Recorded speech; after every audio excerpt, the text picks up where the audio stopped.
तो hello everyone, स्वागत है फिर से आपका क्रैक कोर्स ट्यूटोरियल्स में। पिछले वीडियो में हमने ठोस अवस्था के पार्ट 1 वीडियो में ठोस अवस्था के सामान्य विलक्षणों के बारे में बात कर ली थी और क्रिस्टलीय क्या होते हैं और उसके विभेद के बारे में बात कर ली थी। अब पार्ट 2 वीडियो में हम बात करेंगे क्रिस्टलीय ठोसों को बंधन बलों की प्रकृति के आधार पर वर्गीकृत करना। ठीक है, तो बिना टाइम वेस्ट के इन 3 पॉइंट को हम स्टार्टिंग से डिस्क्राइब कर लेंगे बिल्कुल डिटेल्ड में। चलो तो इसको लेके चलते हैं बोर्ड पर, बिना टाइम वेस्ट के वीडियो को स्टार्ट करते हैं। अगर वो वीडियो आपने नहीं देखा हो तो आप आई टैब पे क्लिक कर देख सकते हो, या फिर पेज पे जाकर प्लेलिस्ट में जाकर 12th class chemistry in Hindi लिखा होगा, वहाँ पर आपको वो वीडियो मिल जाएगा। वो वीडियो बहुत इंपॉर्टेंट है और बहुत ही सरल तरीके से मैंने उसको समझाया है। तो चलिए स्टार्ट करते हैं। तो हमारे पास क्रिस्टलीय ठोसों के बंधन बलों की प्रकृति के आधार पर 4 प्रकार के होते हैं। कौन से 4 प्रकार के? ठीक है, तो 4 प्रकार में पहला प्रकार होता है आणविक होता है, दूसरा होता है आयनिक ठोस, तीसरा होता है धात्विक ठोस और चौथा होता है सहसंयोजक या नेटवर्क ठोस। ठीक है, अब आणविक जो ठोस है, आणविक ठोस है, इसमें अध्रुवी आणविक ठोस होते हैं, फिर ध्रुवीय आणविक ठोस होते हैं, हाइड्रोजन आबंधित आणविक ठोस होते हैं। ठीक है, अब आणविक ठोस क्या होता है सबसे पहले ये समझते हैं। अब देखने में तो लग रहा है कि बहुत डिफिकल्ट होता है, पर नहीं, ये बहुत आसान होता है। इसकी डेफिनेशन इसके नाम में ही छिपी हुई है। इन ठोसों के अव्ययी कण अणु होते हैं, मतलब अव्ययी कण अणु, आण मतलब समझ रहे, आणविक अणु मतलब कहीं ना कहीं अणु की बात हो रही है। तो इन ठोसों के अव्ययी कण अणु होते हैं, मतलब जिसके अव्ययी जो कण होंगे, अव्ययी, ठीक है, जो प्रक्रिया में होते हैं वो अणु होते हैं। और इन्हें तीन आणविक बलों के आधार पर 3 भागों में बांटा गया है। ठीक है, तो पहला होता है अध्रुवीय आणविक ठोस। देखो, आणविक ठोस की डेफिनेशन क्या समझे आप, कि इनका अव्ययी जो कण है वो अणु होता है, मतलब जहाँ पर रिएक्ट करते हैं वो अणु करते हैं इस कंडीशन में। फिर उसके पास होता है, इसके 3 टाइप्स होते हैं। तो आणविक ठोस आपको समझ में आया होगा, और मुझे लगता है नहीं आया होगा, क्योंकि सभी डेफिनेशन यही पढ़ाते हैं, कोई डिटेल्ड में नहीं समझाता, आसान भाषा में नहीं समझाता। पर आप इस वीडियो में आए हैं तो मैं आपको बिल्कुल आसान से समझाऊंगा, आसान तरीके से सॉरी। तो चलिए समझते हैं आणविक ठोस क्या होता है। तो इसको आसान भाषा में समझने के लिए मैं आपको एक नया पेज ले लेता हूँ। ठीक है, तो आणविक ठोस, इसमें कण अणु होते हैं, ठीक है, इनमें जो कण रहते हैं वो अणु होते हैं। ठीक है, यह अणु में बॉन्ड बनता है, अणु में बंध बनता है। ठीक है, यही आणविक ठोस होता है। अब इनमें अणुओं के बीच में आकर्षण बल होता है। ठीक है, जो कि अणुओं के बीच में आकर्षण बल होता है। जैसे कि मान लो आप बर्फ मान लो, आयोडीन मान लो, बर्फ मान लो आइस, ठीक है, या फिर आयोडीन मान लो I2, ठीक है, या फिर आप मान लो सूखी बर्फ मतलब CO2। ठीक है, तो समझो जैसे कि कक्षा में बच्चे हाथ पकड़कर खड़े हैं। ठीक है, मान लो कोई क्लास है जिसमें बच्चे हाथ पकड़कर खड़े हैं, लेकिन पकड़ बहुत मजबूत नहीं है, हल्का धक्का जब भी कोई देगा या तुम दोगे तो अलग अलग हो जाएंगे। ठीक है, तो इसलिए कम कठोर होते हैं। पहली बात, आप डेफिनेशन में सब लिख सकते हो, कम कठोर होते हैं, इनका कम गलनांक होता है, और बिजली नहीं चलाते। ठीक है, बिजली नहीं चलाते। ठीक है, ये चीज़ इनमें होती है, मतलब इनके जो कण होते हैं वो अणु होते हैं, और अणुओं के बीच में एक बल लगता है जो कि बहुत कठोर नहीं होता, आकर्षण जो बल लगता है अणुओं के बीच में जैसे कि बर्फ़ हो गई, आयोडीन हो गया, सूखी बर्फ़ हो गई। और ये कम कठोर होता है, इनका कम गलनांक होता है, बिजली नहीं चलाते। ठीक है, तो ये आपका हो गया आणविक ठोस। आशा करता हूँ अब तो आपको पूरा क्लियर हो चुका होगा कि आणविक ठोस क्या होता है। अब बात करते हैं आयनिक ठोस। ठीक है, आयनिक ठोस के बारे में। अब ये तीन चीज मैंने अभी छोड़ दी है, अभी आयनिक ठोस समझ लो, फिर इनके बारे में, इन तीनों के बारे में बात करेंगे। ठीक है, तो आयनिक ठोस क्या होता है, तो मैं नया पेज ले लेता हूँ।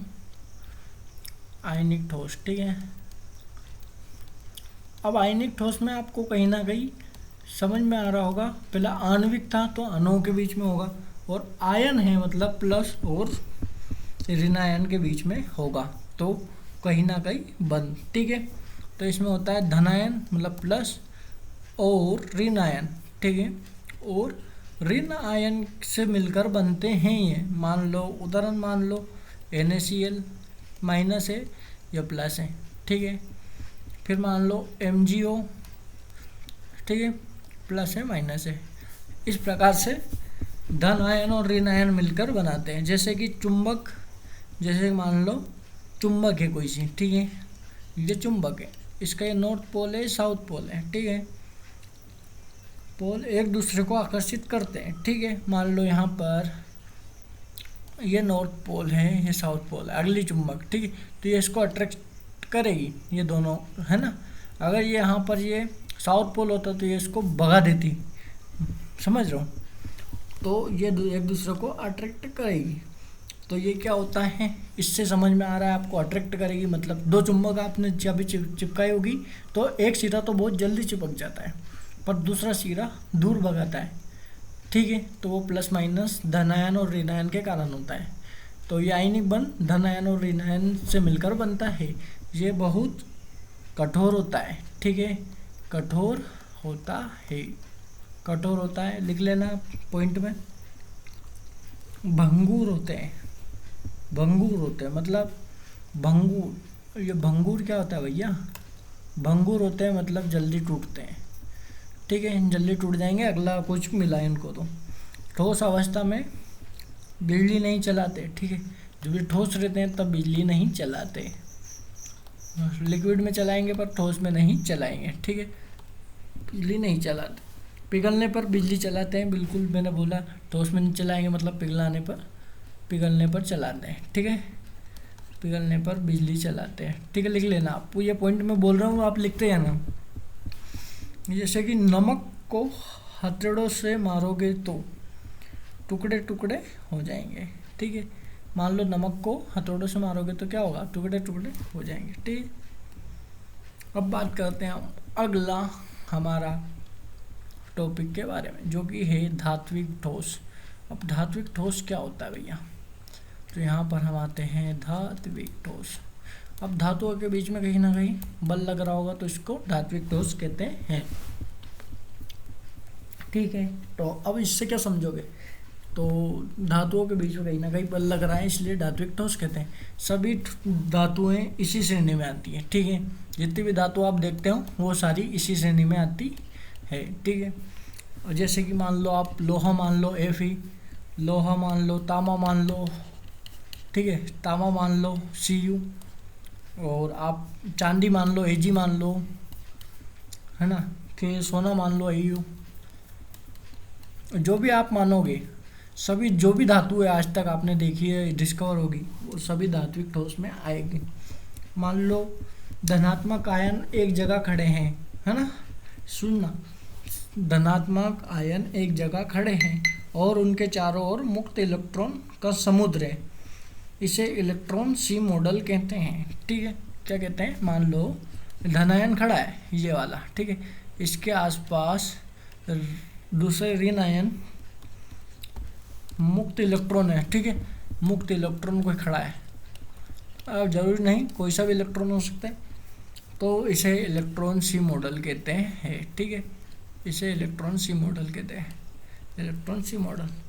याद रखने की ट्रिक, धातु इजिकल टू इलेक्ट्रॉन का समुद्र, धातु इजिकल टू इलेक्ट्रॉन का समुद्र, आप इस तरह का से याद रख सकते हो। क्या धातु मतलब इलेक्ट्रॉन का समुद्र होता है, ठीक है।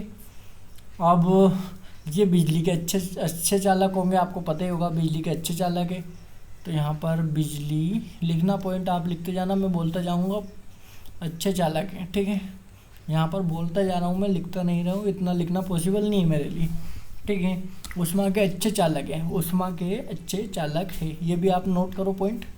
फिर तार बनाए जा सकते हैं, इनकी डक्टिलिटी बहुत अच्छी है, मतलब इन्हें मोटा सिरा है ये मान लो, तो इसको पतला बनाकर तार बनाया जा सकता है, डक्टिलिटी, ठीक है। इंग्लिश में डक्टिलिटी बोलते हैं और हिंदी में लिखो तार बनाए जाते हैं। चादर बनाई जा सकती है, चादर बनाया जा सकती है। मेलेबिलिटी, ठीक है, मेलेबिलिटी इसकी बहुत अच्छी होती है। चादर मतलब बिल्कुल पतली शीट बनाई जा सकती है, ठीक है। तांबे के तार से बिजली क्यों जाती है, बताओ। तांबे के तार से बिजली क्यों जाती है, ये प्रश्न है आपके लिए, सोचो। क्योंकि उसमें मुक्त इलेक्ट्रॉन होते हैं। मैंने बताया ना कि एक धनायन के आसपास बहुत सारे मुक्त इलेक्ट्रॉन होते हैं, जिसे कौन सा मॉडल बोलते हैं, इलेक्ट्रॉन सी मॉडल। मैंने बताया धातु इक्वल टू इलेक्ट्रॉन का समुद्र, धातु इक्वल टू इलेक्ट्रॉन का समुद्र, जहाँ पर इलेक्ट्रॉन होते हैं वहाँ पर बिजली बहती है। अब हम बात करेंगे हमारा अगला सहसंयोजक या नेटवर्क ठोस, सहसंयोजक या नेटवर्क ठोस, ठीक है। सहसंयोजक या नेटवर्क ठोस, तो सहसंयोजक या नेटवर्क ठोस ये क्या होता है, ये इसको आसान भाषा में समझते हैं तो आप सहसंयोजक या नेटवर्क ठोस मतलब नेटवर्क की तरह कहीं ना कहीं जाल होगा, आप समझ सकते हो। परमाणु जब आपस में जुड़ते हैं, ठीक है, परमाणु जब आपस में जुड़ते हैं तो बहुत मजबूत सहसंयोजक बंध से बनते हैं। सहसंयोजक बंध से, मान लो हीरा है, ठीक है, हीरा आपने देखा होगा सहसंयोजक बंध से बनता है। हीरे की स्ट्रक्चर कुछ इस प्रकार से होती है, ठीक है, जिसमें कहीं ना कहीं बहुत सारे बॉन्ड होते हैं, है ना। इस प्रकार से बॉन्ड होते हैं, ये लाइनें नहीं है, बॉन्ड है परमाणुओं के बीच, जो कि सहसंयोजक बंध से बंधे होते हैं। आपने पढ़ा होगा, और ये आपको नहीं पता तो आपको ध्यान रखना, एमसीक्यू में पूछा जाता है हीरा कौन से बंध से बना जाता है, ठीक है। तो हीरा हो गया, और सिलिकॉन कार्बाइड हो गया, SiC सिलिकॉन कार्बाइड, ठीक है, या फिर सिलिकॉन कार्बाइड और सिलिकॉन कार्बाइड हो गया, और ये हो गया हमारा क्वार्ट्ज, ठीक है। क्या हो गया, क्वार्ट्ज। ये सिलिकॉन मत समझना इसको अलग, ये पूरा क्वार्ट्ज है ना। तो और ये हो गया हमारा हीरा मतलब डायमंड, ठीक है। तो ये परमाणु आपस में मजबूत सहसंयोजक बंध से जुड़े होते हैं। पूरा पदार्थ एक विशाल जाल नेटवर्क बना लेता है, इसलिए इसको नेटवर्क ठोस भी कहा जाता है, ठीक है। समझो जैसे कि मकड़ी एक जाला नहीं बल्कि लोहे की जंजीर का विशाल जाल, सब कुछ मजबूती से जुड़ा होता है। मतलब मजबूत मकड़ी का जाला मान लो, ठीक है, वो जाला नहीं बल्कि लोहे की जंजीरों का विशाल जाल हो। मान लो मकड़ी ने एक बहुत बड़ा जाल बनाया है, ठीक है। मकड़ी किस प्रकार से जाल बनाती है, इस प्रकार से बनाती है, गोल गोल गोल। इसमें कहीं ना कहीं मकड़ी के जाले जुड़े होते हैं, ठीक है, इस प्रकार से, ठीक है। आगे आगे और से बढ़ती जाती है, ठीक है। तो मकड़ी इस प्रकार से जाला बनाती है, पर ये जाला टूट जाता है, पर ये लोहे का जाल हो मान लो, तो ये नेटवर्क की तरह बनता है। तो इसलिए सहसंयोजक या नेटवर्क ठोस इसको कहा जाता है। इसका गुण क्या होता है, ये सबसे कठोर होता है क्योंकि लोहे टाइप गन बहुत बेहतरीन जाल बनता है, परमाणुओं के बीच में होता है, मजबूत हो गई। गलनांक बहुत अधिक होता है इनका, बिजली नहीं चलाते, स्पष्ट बात भैया। और अपवाद इसमें क्या होता है, एक अपवाद कहीं ना कहीं होता ही है। तो अपवाद होता है ग्रेफाइट बिजली चलाता है क्योंकि उसमें मुक्त इलेक्ट्रॉन होते हैं, ग्रेफाइट, ठीक है। ध्यान रखना कौन सा ऐसा धातु है जो एक MCQ बन सकता है, कौन सी ऐसी धातु है जो सहसंयोजक बंध बनाती है, नेटवर्क ठोस बनाती है, फिर भी बिजली का संचालन करती है। तो ये होती है ग्रेफाइट, इसमें मुक्त इलेक्ट्रॉन्स बहुत सारे होते हैं, ठीक है, तो हमने क्या क्या पढ़ लिया। अब हमें बात करनी है इन तीनों चीज़ों के बारे में, ठीक है। तो अध्रुवीय आणविक ठोस और ध्रुवीय आणविक ठोस और हाइड्रोजन आबंधित ठोस, ठीक है। तो चलिए इनको समझते हैं पहले। तो अब समझ लेते हैं अध्रुवीय आणविक ठोस क्या होता है। क्या सोचते हैं आप। आणविक ठोस आपने पढ़ा है जिसमें अणुओं के बीच में आकर्षण बल होता है, या अणु के द्वारा बने होते हैं, ठीक है। तो अध्रुवीय में क्या होता है, ऋणात्मक और धनात्मक, ठीक है ना, धनात्मक और ऋणात्मक। पर ये तो आयनिक था ना, तो यही बोल रहा हूँ, धनात्मक और ठीक है, ऋणात्मक सिरा नहीं होता है, नहीं होता है, ठीक है। मतलब NaCl नहीं होता, प्लस माइनस वाला सिरा नहीं होता है, ठीक है। और अणु आपस में क्या करते हैं, अणु आपस में केवल कमजोर वांडर वाल्स लंदन फोर्स से जुड़े होते हैं। मतलब जो अणु रहते हैं, अणु आपस में, ठीक है, आपस में लिख देता हूँ वान डर वॉल्स, ठीक है। वंडर वॉल्स आपने कहीं ना कहीं पढ़ा होगा, या नहीं पढ़ा तो हम आगे पढ़ेंगे। लंदन फोर्स, ठीक है, इंग्लिश में इसको बोलते हैं लंदन फोर्स से जुड़े होते हैं। अब उदाहरण की बात कर लेते हैं भैया। उदाहरण क्या हो सकता है, H2 हो सकता है, O2 हो सकता है, N2 हो सकता है, आयोडीन हो सकता है, CO2 हो सकता है, सूखा बर्फ, ठीक है। अब इनके गुण बात कर लेते हैं।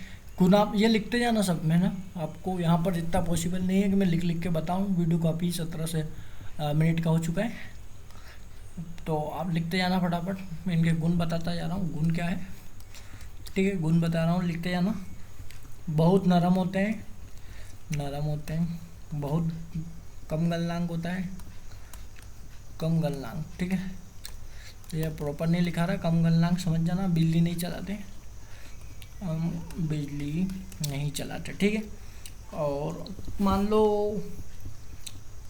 लो कक्षा में बच्चे बिना हाथ पकड़े खड़े हैं, हल्का दोगे तो अलग हो जाएंगे, ठीक है। इसलिए इनका आकर्षण बल सबसे कमजोर होता है। मान लो 2 कक्षा में ये बच्चे हैं, ठीक है, बिना हाथ खड़े, तो इनको धक्का दोगे तो अलग अलग बिखर जाएंगे ना। पहले से मान लो लाइन में खड़े हैं, तो अगर लाइन से अलग अलग बिखर जाएंगे, तो इसमें कम आकर्षण बल होता है, ठीक है। अगला हम बात करते हैं ध्रुवीय। क्या होता है ध्रुवीय, ठीक है, ध्रुवीय क्या होता है, ठीक है। तो इसके अणुओं में एक सिरा तो थोड़ा धनात्मक और दूसरा सिरा थोड़ा ऋणात्मक होता है। मतलब धनात्मक और ऋणात्मक होता है, पर लेकिन सिरा थोड़ा सा होता है, ठीक है, थोड़ा सा। कितना होता है, थोड़ा सा, ठीक है। इसलिए अणु आपस में आप डिपोल है, ठीक है, डिपोले। अब क्या बोलते हैं आप, डिपोले अट्रैक्शन बल से जुड़े होते हैं, ठीक है। इंग्लिश में ही बोल देना मैं, इंग्लिश में भी इसको हिंदी में भी बोलते हैं, डिपोले अट्रैक्शन बल से जुड़े होते हैं। मान लो HCl, ठीक है, माइनस प्लस, ठीक है, ये हल्का थोड़ा होता है इनमें। SO2 माइनस प्लस, ठीक है, ये हल्के से जुड़े होते हैं। N+H माइनस, ठीक है, ऐसा हल्के से सीधा थोड़ा धनात्मक और ऋणात्मक होता है, ठीक है। अब इसके गुण बात कर लेते हैं, गुण, ठीक है, गुण। अब इसके गुण क्या होते हैं, अध्रुवीय से कम अधिक मजबूत होते हैं, जो अध्रुवीय थे उससे अधिक मजबूत होते हैं, पहला देख लो। सेकंड होता है गलनांक थोड़ा अधिक होता है, इनका गलनांक थोड़ा अधिक होता है अध्रुवीय से, ठीक है। बिजली नहीं चलाते, ठीक है।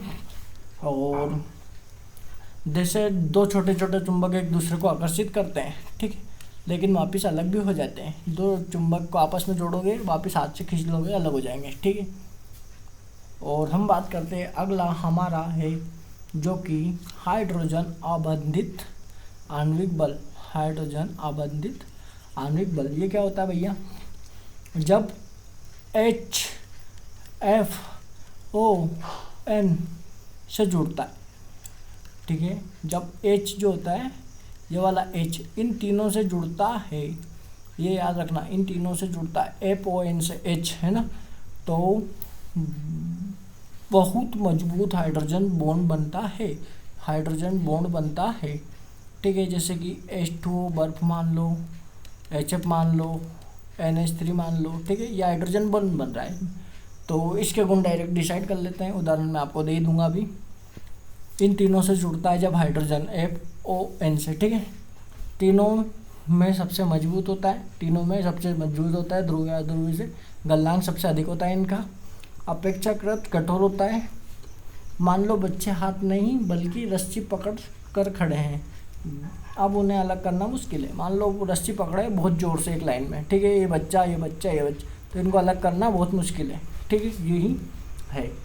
और इसको याद रखने की तरीका है, याद रखने का तरीका मैं बता देता हूँ अभी आपको, याद करने की ट्रिक बताता हूँ। देखो जो अपने पढ़ा था अपन ने अध्रुवी, ठीक है, आप समझ जाना, वहाँ पर अध्रुवी AD लिख देता हूँ। AD जो रहता है वो ध्रुवी से, और फिर हाइड्रोजन अबंधित बल, ठीक है, अबंधित बल, आप समझ जाना है, ये अध्रुवीय ध्रुवीय और ये हाइड्रोजन अबंधित ठोस है, ठीक है। इन तीनों का क्या होता है, क्रम होता है, जो कि आणविक ठोस 3 प्रकार के होते हैं, अध्रुवीय ध्रुवीय हाइड्रोजन अबंधित बल। तो इनमें इन तीनों लाइनों में इनमें आकर्षण बल जो इसमें आकर्षण थोड़ा कम है इसके मुकाबले, और इसमें थोड़ा ज़्यादा है इसके मुकाबले, और इसमें इन तीन दोनों के मुकाबले ज़्यादा आकर्षण होता है। और इसका गलनांक का क्रम भी सेम होता है, इसका कम होता है, इसका अधिक होता है, इससे अधिक होता है, फिर इसका इस दोनों से अधिक होता है। ये तरीका है इसको याद रखने का, ठीक है। आशा करता हूँ वीडियो अच्छा लगा होगा। अब नेक्स्ट वीडियो में हम ये वाला टॉपिक करेंगे, क्रिस्टलीय जालक और एकक कोशिका को परिभाषित करेंगे, ठीक है, जिसमें अभी हमने तीनों पॉइंट डिस्कस कर लिए हैं। आशा करता हूँ वीडियो अच्छा लगा होगा। वीडियो अच्छा लगा चैनल को सब्सक्राइब कर लीजिए, लाइक कर दीजिए और फॉलो करना ना भूलिए, और अपने दोस्तों को शेयर करिए। और अगर कुछ भी डाउट रहे तो कमेंट सेक्शन में बताइए, और कुछ सुधार करना हो तो वो भी आप कमेंट सेक्शन में बता सकते हैं। धन्यवाद, मिलते हैं नेक्स्ट वीडियो में।